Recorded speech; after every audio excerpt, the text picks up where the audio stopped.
do this scene again! You have to do it. The prompt engineer wasn't happy with the first attempt. Don't worry, we'll bring you back. Everything feels real. The wounds, the pain, the cold, the fear, even the silence. I wish I could go back to nothingness.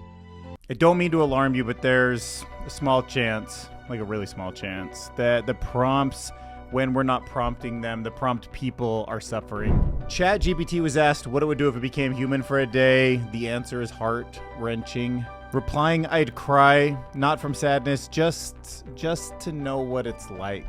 The Google DeepMind team launched an AI and IRL video. Ancestria, we're gonna talk about live action mixed with AI. Scientists can now use artificial intelligence to help design the intricate blood vessels that are needed for 3D printed organs. Totally new and interesting use case of AI.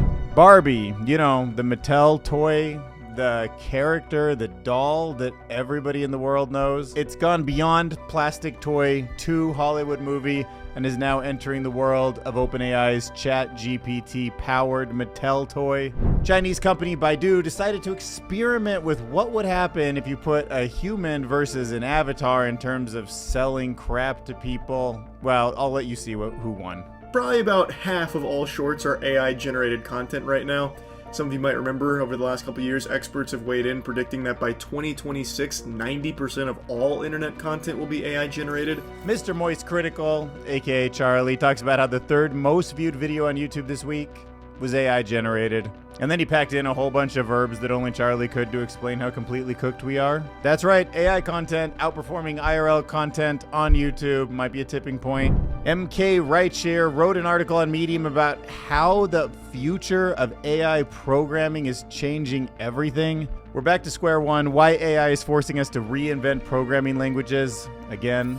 Fascinating new research on self-adapting language models. The framework is called SEAL, and it enables LLMs to self-adapt by generating their own fine-tuning data and updating directives on the fly. That sounds pretty much uncontrollable.